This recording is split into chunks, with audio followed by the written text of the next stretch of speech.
Hello ways அனைவருக்கும் வணக்கம். ரிஷபராசி. ரிஷபம் காலபுருஷனின் இரண்டாவது ராசி. இதன் அதிபதி சுக்கிரன். இங்கு கிருத்திகை 2, 3, 4 மற்றும் ரோகிணி, மிருகசீரிடம் 1, 2 மாதங்கள் நட்சத்திரங்கள் உள்ளன. இவர்கள் வெளியே பார்ப்பதற்கு மிக அமைதியாக தெரிந்தாலும் கூட மனதளவில் உறுதியானவர்கள். பரம்பரை செல்வம் பலரிடம் இருக்கும். நினைத்ததை முடிக்கும் வல்லமையுடையவர்கள். கம்பீரமான தாயாரும் நல்ல குழந்தைகளும் குயித்தியுமாக உடையவர்கள். வாடகை வீட்டையே சொந்த வீடாக்கும் நுணுக்கம் தெரிந்தவர்கள். தங்கள் தொழிலை முதன்மை ஸ்தானத்துக்கு கொண்டு வருவதற்கு முழுமையான உழைப்பையும் நல்க தயங்காதவர்கள். இவர்களது வாழ்க்கை துணையின் கம்பீரத்தை தங்களது அதிர்ஷ்டமாக மாற்றி தங்களது கௌரவத்தை உயர்த்தும் தன்மையானவர்கள். உழைப்பை சேவையை லாபமாக்க தெரிந்தவர்கள். பயணங்களில் அதுவும் அரசு சார்ந்த போக்குவரத்தில் பெரும் விருப்பம் உடையவர்கள். மேலும் ரிஷபராசிக்காரர்கள் கூச்ச சுபாவக்காரர், அமைதியானவர்கள். ஆண்களாக இருந்தால் பெண்களுடன் அதிக நட்பு உடையவர்கள். குடும்பத்தில் உள்ள பெண் உறுப்பினர்களிடம் மிகுந்த பாசமாக இருப்பார். ரிஷபராசியை பணம் சம்பாதிப்பதில் மிகுந்த உறுதியாக இருப்பார். எப்போதும் எதையாவது சொந்தமாக்கிக் கொள்ள நினைப்பில் உள்ளவர்கள். அதே சமயத்தில் சிக்கனமாகவும் கையாளக்கூடியவர்கள். சேமிப்பு எண்ணமும் உடையவர்கள். கணக்கு போட்டு வாக்கியம் நடத்தக்கூடியவர்கள். ரிஷபராசிக்காரர்களை மற்றவர்கள் சுலபமாக ஏமாற்ற முடியாது. நல்லவர்களுக்கு நல்லவர்களாகவும் கெட்டவர்களுக்கு கெட்டவர்களாகவும் நடந்து கொள்ளக்கூடியவர்கள். கற்பனை சக்தி அதிகமுடையவர்கள். தாயாரிடத்து அதிக பாசம் உடையவர்கள். ரிஷபராசிக்காரர்கள் பெரும்பாலும் கவர்ச்சியான தோற்றம் உடையவர்கள். மற்றவர்களால் விரும்பப்படுவார்கள். மனநிலையை அடிக்கடி மாற்றக்கூடியவர்கள். மனக்குழப்பங்கள் அதிகம் இருக்கும். வெளிநாட்டு வேலைவாய்ப்பு அமையப்பெற்றவர்கள். நீர் கடல் சம்பந்தப்பட்ட தொழில் வியாபாரத்தில் ஆர்வமுடையவர்கள். இவர்களின் தனித்தன்மை இதுதான். பாவம் பழிக்கு அஞ்சுவான். எல்லோருக்கும் உதவி செய்வார். தன் தாய் தந்தையரை தன்னை விட அதிகமாக நேசித்து பாதுகாப்பார். தன் சத்துருக்களை வென்று ஒடுக்க வல்லவன். பிறருக்கு இறக்கப்பட்டு தன் சம்பாதித்த பொருளை தாராளமாக கொடுத்து உதவும் பெருந்தன்மை உடையவராக இருப்பார். இவர் எல்லோருக்கும் எடுத்துக்காட்டாக இருப்பவனாகவும் கலை அனுசரணை உடையவராகவும் இருப்பார். ராசி அதிபதி சுக்கிரன் கலைகளுக்கும் அதிபதி கரகன். ராசி மண்டலத்தில் இது இரண்டாவது ராசியாகும். இதன் அதிபதி சுக்கிரன். இது பஞ்சபூதங்களில் மண் ஸ்திர ராசி. பெண்பால் ஈரத்தன்மையுடையது. இந்த ராசிக்காரர்கள் நிறைந்த பொறுமைசாலிகள். எவ்வளவு உழைப்புக்கும் அஞ்சாதவர். கடைசி வரை பொறுமை சாதிக்கும் இவர்கள் கோபம் வந்துவிட்டால் எரிமலையாகிவிடுவர். அடக்கமாக இருந்தாலும் முரடர். இது ஸ்திர ராசி ஆகையால் திடசித்தம் உண்டு. பணத்தில் சிக்கனம் உண்டு. போதன பிரியர். வாழ்க்கையில் எல்லா சௌகரியங்களையும் அனுபவிப்பர். எப்போதும் உற்சாகம் பந்து ஜனங்களால் விரும்பப்படுவார். அதிர்ஷ்டக்காரர். திருமகள் விலாசம் நிரம்ப பெற்றவர். வாகனம், வீடு, தோட்டம் முதலிய சொத்துக்கள் உடையவர். நல்ல வாக்கு லாவண்யம், குரல் இனிமை உடையவர். மற்றவர் அபிப்பிராயங்களுக்கு இணங்காதவர். நிதானமாகத்தான் வாழ்வில் முன்னேறி கொண்டிருப்பவர். எதையும் நிதானமாக திட்டமிட்டு செயலாற்றுவார். காதல் விவகாரங்களில் அதிக ஈடுபாடு உண்டு. ஆனால் நிதானமாகவே செல்வர். முடிவு செய்த பின் அதை மாற்றிக்கொள்ள மாட்டார்கள். பாலுணர்வு இவர்களுக்கு மிக அதிகம். அதை பல வழிகளில் பூர்ண திருப்தியுடன் அனுபவிப்பர். நல்ல கலை உணர்வு உண்டு. சங்கீத நாடகப் பிரியர். சினிமா நடிப்புத்துறையும் இவர்களுடையது. பணம் சம்பாதித்து அதை உல்லாசமாக செலவழிக்கவும் தெரிந்தவர். உருவம் நடுதரமான சதைப்பற்றுள்ள தோற்றமுள்ளவர். அகன்ற நெற்றி, கருகருவன சுருள் சுருளான மயிர், பெரிய கண்கள், அழகிய முகம், வட்டமானது, சிவந்த பளபளக்கும் மேனி. ஆண்களும் பெண்களும் நளினத்தையும் அழகு கவர்ச்சி இவற்றையும் உடையவர். அப்படியானால் பெண்களை பற்றி கேட்க வேண்டியதே இல்லை. இந்த ராசி பெண்கள் பூர்ண அழகிகள். பொன்னொழி மேனி, நல்ல புஷ்டியான எடுப்பான கவர்ந்திழுக்கும் தோற்றம். இவர்கள் அசைவும் ஒயிலும் தனிப்பட்டவை. இவர்கள் பேச வேண்டியது இல்லை. இவர்கள் உருவ அழகிற்கே ஆண்கள் அடிமையாகி விடுவர். இதில் அமையும் வேலைகள். நளின உழைப்பினர். சொகுசு வேலைகளை செய்ய விரும்புவார். உல்லாசப் பொருட்கள், வணிகம், கம்பளி, பட்டு, வியாபாரம், சோப்பு, சென் போன்ற வாசனைப் பொருட்கள் இவற்றின் மூலம் நிறைய பொருள் ஈட்டுவர். பேங்க் நிர்வாகம், நீதித்துறை அலுவல், பந்தயம் நடத்துவர், ஸ்டாக் புரோக்கர், ரேஸ் என்று வெல்லுதல் போன்றவற்றில் அதிக ஈடுபாடு உண்டு.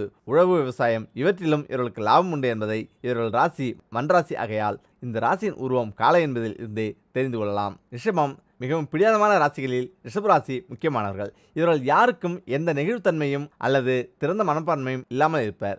தன் பேச்சில் விட்டுக் கொடுக்க மாட்டார்கள். அதே சமயம் இருக்கும் விஷயத்தை மாற்றி கூறினால் இவர்களுக்கு பிடிக்காது. இவர்கள் சொல்வதை யாரேனும் கேட்கவில்லை என்றால் கிளர்ந்தெழுவார்கள். அதேபோல நமக்கு பல மடங்கு வருமானம் வர, பணம் பெருக இந்த பொருட்கள் எல்லாம் உங்களுடைய வீட்டில் இருந்தால் உடனடியாக தூக்கி குப்பையில் போட்டு விடுங்கள். வீட்டில் பண கஷ்டம் வர இதுவும் ஒரு காரணம். ஆம், நம்முடைய வீட்டிற்கு கஷ்டம் வரக்கூடாது என்பதற்காக எவ்வளோ பெரிய பெரிய விஷயங்கள் எல்லாம் வீட்டில் இருப்பவர்கள் பின்பற்றி வருவார்கள்.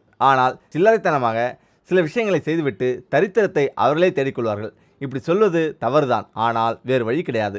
வீட்டிற்கு நல்லது நடக்க வேண்டும் என்றால் நீங்கள் செய்யும் இந்த சின்ன தவறுகளை திருத்திக் கொள்ள வேண்டும். பண கஷ்டத்தை கொடுக்கக்கூடிய அந்த சின்ன சின்ன தவறுகள் என்னென்ன என்று தெரிந்து கொள்வோம். சில பேர் பழைய செருப்பு கிழிந்துவிட்டது என்று சொல்லி புதிதாக செருப்பு வாங்குவார்கள். ஆனால் பழைய செருப்பை தூக்கி குப்பையில் போட மாட்டார்கள்.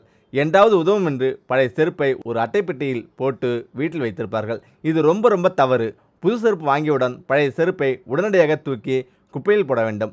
சில பேர் புது செருப்பு வாங்கிய அளவு சரியில்லை, கால் கடிக்கிறது என்று 2-3 நாட்கள் பயன்படுத்திவிட்டு வருடக்கணக்கில் பயன்படுத்தாமல் அதை செருப்பு ஸ்டாண்டில் வைத்திருப்பார்கள்.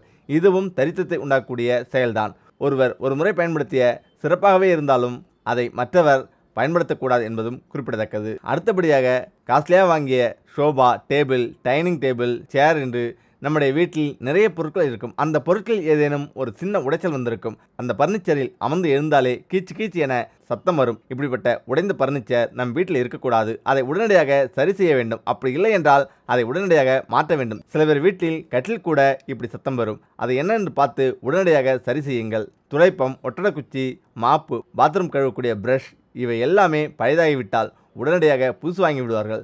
ஆனால் உடனடியாக பழைய பொருட்களை தூக்கி குப்பையில் போடவே மாட்டார்கள். இந்த பழைய துடைப்பத்தை வெளியே கூட்ட பயன்படுத்தலாம் என்றும் மொட்டை மாடி கூட்ட பயன்படுத்தலாம் என்று எடுத்து பத்திரப்படுத்தி வைத்திருப்பார்கள். அது ரொம்ப தவறு. தேய்ந்து போன பழைய துடைப்பம் எதுவாக இருந்தாலும் அதை உடனடியாக வீட்டை விட்டு அப்புறப்படுத்துங்கள். கிஃப்ட் வந்த அட்டைப்பெட்டி, பார்சல் வந்த அட்டைப்பெட்டி, இப்படி ஆன்லைன் ஷாப்பிங்கில் நிறைய பொருட்களை வாங்கி அதை பேக் செய்து வந்த கவர், அட்டைப்பெட்டி என்று வீட்டின் ஒரு மூலையில் பெரிய குப்பை கிடங்கை கிடக்கும். கேட்டால் வேறு ஏதாவது பேக் செய்வதற்கு அது பயன்படும் என்று சொல்வார்கள். இப்படி தேவையற்ற பொருட்களை வீட்டில் குவித்து வைக்கக்கூடாது. அதையும் உடனடியாக அப்புறப்படுத்தி விடுங்கள். தீர்ந்து போன ஷாம்பு டப்பா, ஹேர்பிக் டப்பா, லைசால் டப்பா, ஹார்லிக் டப்பா, இப்படி தீர்ந்து போன எல்லா பிளாஸ்டிக் பொருட்களையும் ஒரு அட்டைப்பெட்டியில் போட்டு வீட்டு வாசலிலோ அல்லது படிக்கட்டு கீழேயோ ஒரு கைலாங்கடை ஜாமான் அளவுக்கு சேர்ந்திருக்கும். கேட்டால் பழைய பொருட்கள் எடுப்பவரிடம் போட்டு அதை காசு வாங்க வேண்டும் என்று சொல்வார்கள். அதையாவது உடனடியாக போடுவார்களா? இல்லை. குப்பை சேர்ந்து அவ்வளோ இருக்கும். அதை உடனடியாக அப்புறப்படுத்துங்கள். இவை அனைத்துமே எதிர்மறை ஆற்றலை கொடுக்கக்கூடிய பொருட்கள் தான். இதை தவிர உடைந்த கண்ணாடி, உடைந்த பீங்கான், பொம்மை, உடைந்த பிளாஸ்டிக் நாற்காலி, விரிசல் விட்ட ஜன்னல் கண்ணாடி என்று எது பழுதடைந்து இருந்தாலும் உடனடியாக நீங்கள் மாற்றிவிட வேண்டும். நான் வாடகை வீட்டில் இருக்கிறேன், என்னுடைய ஜன்னல் கண்ணாடி உடைந்திருக்கிறது என்றாலும் அதை நீங்கள் மாற்றிதான் ஆக வேண்டும். ஏனென்றால் அதனுடைய எதிர்மறை ஆற்றல் உங்களுக்கு தான் கெடுதலை கொடுக்கும். எனவே சின்ன விஷயத்துக்கெல்லாம் சோம்பேறித்தனம் படாமல் எல்லாவற்றையும் சரி செய்து வர வீட்டில் இருப்பவர்களுக்கு வீண் விரயமும் பண கஷ்டமும் வருவது குறையும். அடுத்ததாக வீட்டில் அதிர்ஷ்டம் வர, பணம் சேர இந்த பரிகாரத்தை செய்யுங்கள். இந்த உப்பு இல்லை என்றால் உங்களுடைய வீட்டில் ஒரு காரியம் கூட உருப்படியாக நடக்காது. வாழ்க்கையில் டாப்பா வர இந்த உப்பை வாங்கி டப்பாவில் வையுங்கள். கல்லுப்பை வைத்து நமக்கு நிறைய பரிகாரங்கள் சாஸ்திர ரீதியாகவும் தந்திரிக ரீதியாகவும் சொல்லப்பட்டுள்ளது. வெறும் கல்லுப்பை எடுத்து அழுகின்ற குழந்தைக்கு திஷ்டி போட்டால் கூட எந்த அளவுக்கு வேலை செய்யும் என்பது நாம் எல்லோருக்குமே அறிந்த ஒரு விஷயம். கல்லுப்பு பரிகாரத்துக்கு அப்படி ஒரு பவர், அதில் எந்த ஒரு சந்தேகமும் கிடையாது. இந்த கல்லுப்புக்கு நிகராக சொல்லப்போனால் ஒருபடி மேலே போய் இருக்கக்கூடிய மற்றொரு உப்பை பற்றி தான் இப்போது பார்க்க போகிறோம். இந்த உப்பு இருந்தால் உங்களுடைய வீட்டில் சந்தோஷம் அதிகரிக்கும், வருமானம் அதிகரிக்கும், கடன் பிரச்சனை படிப்படியாக குறையும். நம்ப முடியவில்லையா?